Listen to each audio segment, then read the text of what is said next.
Welcome, listeners, to the Overlooked podcast, which is one of the podcasts that is produced by Tunuka Media. I'm your host, Yemi, and every week I bring you overlooked stories from all over the world. The world is a vast and diverse place, so these stories will include the good, the bad, and the weird. Be sure to come back each week, share the podcast with your friends, and hit the magic subscribe button. To get regular updates on the show and what we're up to, connect with Tunuka Media on social media. Your support is priceless, so don't forget to give a like or a high rating wherever you enjoy your podcasts. Now, it's time for this week's episode.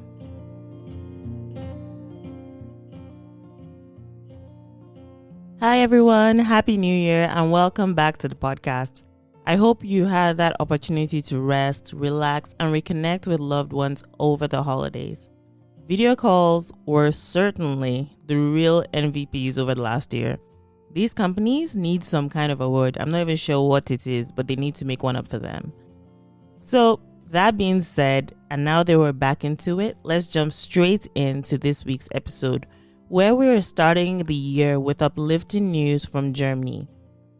The German cabinet has now greenlit legislation that requires all publicly listed companies to have at least one woman on their management board. The underrepresentation of women in German boardrooms has been a matter of debate for years. According to the Albright Foundation, which works to promote boardroom diversity, just over 12% of management board members in Germany's 30 largest companies listed in the DAX index are women. By comparison, women make up more than 29% of top roles in the United States, about 25% in Britain, and about 22% in France. Under the new rules, listed companies with 4 executives or more must appoint at least one person to its board. In addition to the requirement for all publicly listed companies, there are stricter gender equality guidelines for companies where the government has an interest. For these companies, at least one woman must serve on a board where there are more than 2 members. Approval for the bill comes after a lengthy debate surrounding the issue. According to some sources, the new law is expected to affect about 70 companies, 30 of which currently do not have any women on management boards.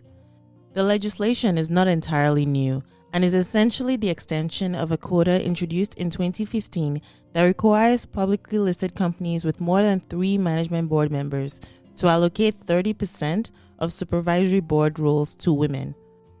According to German Justice Minister Christine Lambrecht, the law sends a very strong signal. She has also urged corporations to take advantage of the opportunity presented by highly qualified women.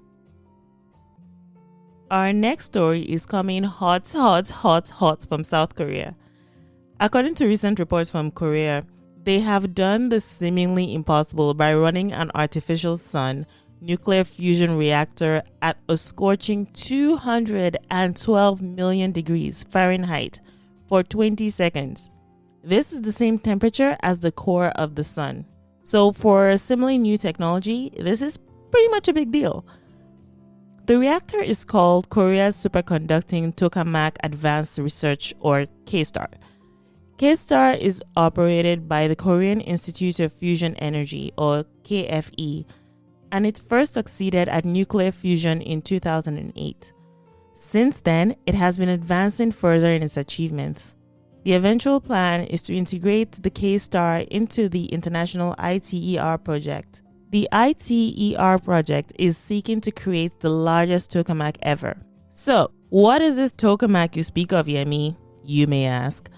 According to some articles which I have provided links for, you can think of a tokamak as a power plant on steroids. Instead of using fossil fuels or nuclear fission, which is the splitting of atomic nuclei to generate power, tokamak uses nuclear fusion, which instead is the mashing together of atomic nuclei to generate energy. Nuclear fusion, as I've come to learn, is the lifeblood of stars just like our sun. So while being able to reach the temperature of the sun is nothing short of mind-blowing, the K-STAR still has a long way to go before getting as hot as the average supernova, which can soar to up to 1 billion, yes, that is billion with a B, degrees. This is a good place as any to share the fun fact that I found actually while researching the story. A supernova is actually the hottest natural thing in the universe. It is a transient event that marks the last evolutionary stage in the life of a star, basically just as it explodes. The temperature at the core during this explosion can soar up to 100 billion degrees Celsius, which is about 6,000 times the temperature of the sun's core. And while a supernova is the hottest natural thing, the Boomerang Nebula is the naturally coldest spot in the universe. It is about 5,000 light years away from us here on Earth, and its temperature is estimated to be minus 272.15 degrees Celsius. Given that I start to complain when the temperature drops below 10 degrees, I can't even begin to imagine just what that would feel like.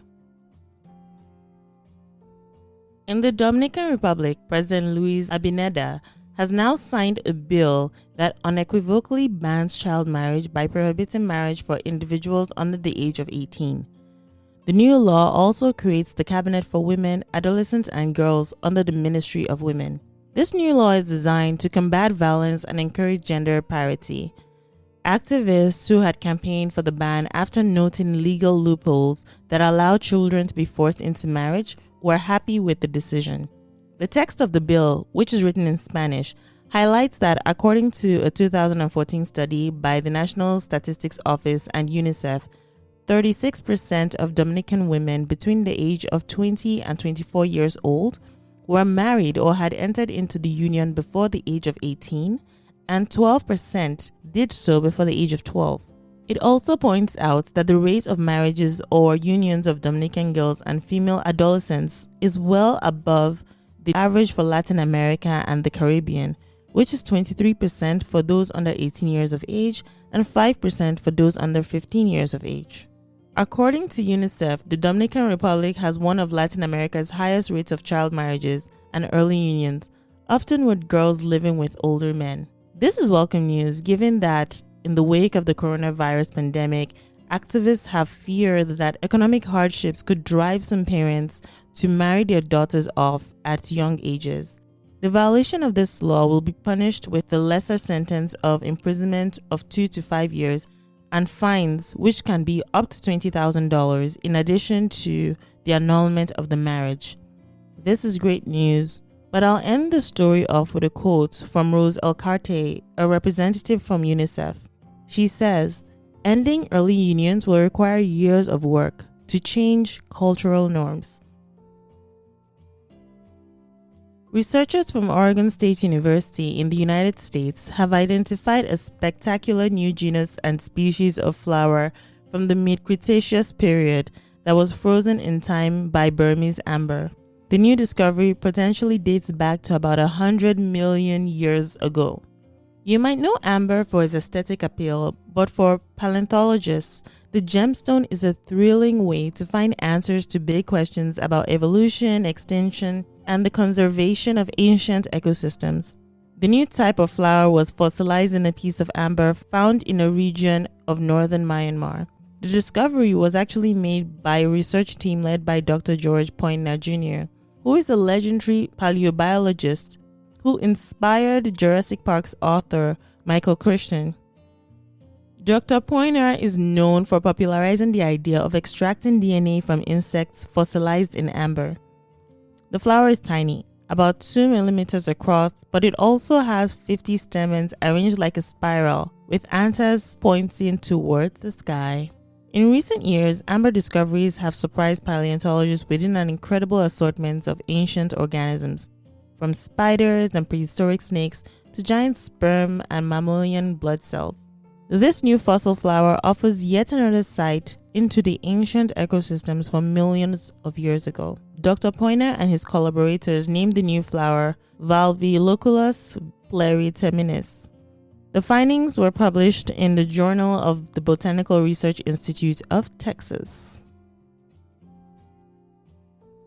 Australians will now sing a different version of the national anthem from the 1st of January after Prime Minister Scott Morrison recently announced a change to the words. The anthem will no longer refer to Australia as young and free, in an attempt to reflect the country's long indigenous history and recognize the more than 300 national ancestries and language groups within Australia. Instead, people will now sing "For We Are One and Free." The announcement was a surprise but welcomed across the government. Prime Minister Morrison said that changing young and free to one and free would take nothing away but add so much. He also said that the change celebrated the unity Australia formed during the pandemic. Australia as a modern nation may be relatively young, but the country's story is ancient. Many First Nation people inhabited Australia for tens of thousands of years before it was ever colonized by mostly white English settlers in the 18th century. In recent years, Australia has made greater and greater efforts to recognize Indigenous history in cultural and political events. For example, in December 2020, rugby players for the Australian national team sang the national anthem in an Indigenous language for the first time.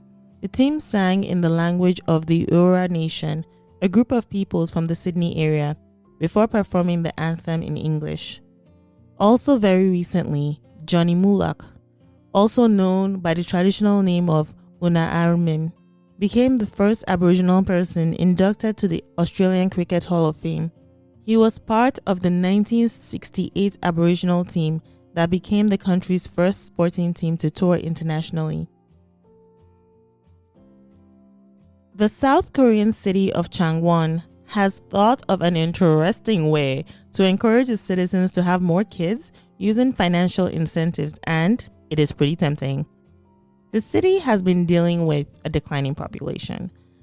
And so, according to local press reports, the city is now offering a loan of nearly $100,000 for couples who have at least 3 children. Hold up, I know you're wondering, Yemi, but it's a loan. Listen. If the couple gives birth to 1 child, the interest on the loan will be waived. For 2 children, 30% of the loan's principal will be forgiven. And if the family has 3 children, the entire loan is forgiven or becomes a grant. Meanwhile, the local government has also announced plans to create more jobs by attracting companies and subsidizing housing for workers and university students. The goal is to create 20,000 jobs by the year 2025. This would also hopefully boost the local population.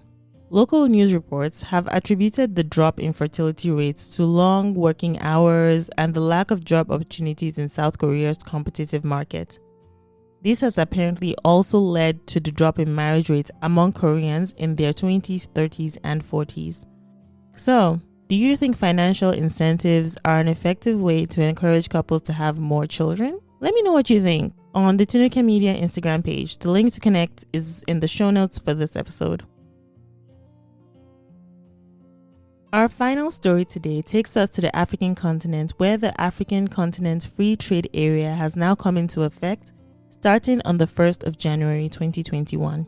Now in effect, AFCFTA represents the largest free trade area in the world based on the number of participating countries since the establishment of the World Trade Organization. According to the African Union, the agreement will lower trade barriers and promote regional economic integration by initially requiring signatories to remove tariffs from 90% of goods and allowing free access to commodities, goods, and services across the continent. The agreement covers a market of more than 1.2 billion people and up to 3 trillion in combined gross domestic product, with the potential of increasing intra-African trade by over 50%, according to the United Nations Economic Commission for Africa. According to the World Bank, the agreement has the potential to add $76 billion in income to the rest of the world. Also, according to the African Union, the percentage of trade that African countries do with each other is currently a mere 16 to 18%. The bulk of the continent's trade happens with the rest of the world, and most African exports are in raw materials, including extractive commodities like oil, gas, and minerals, for producing finished goods, which are then resold to the continent at much higher prices and are vulnerable to market volatility.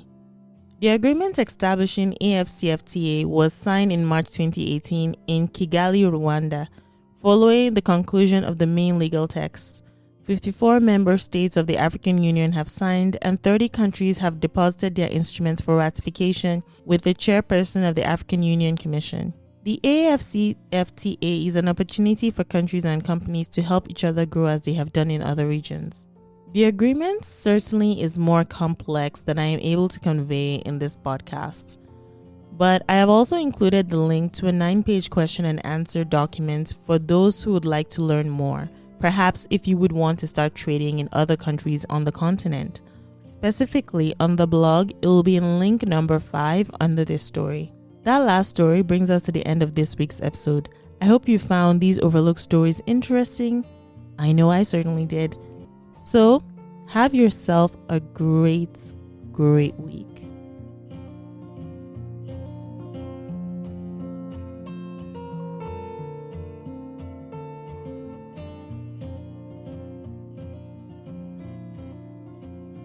Thank you for listening.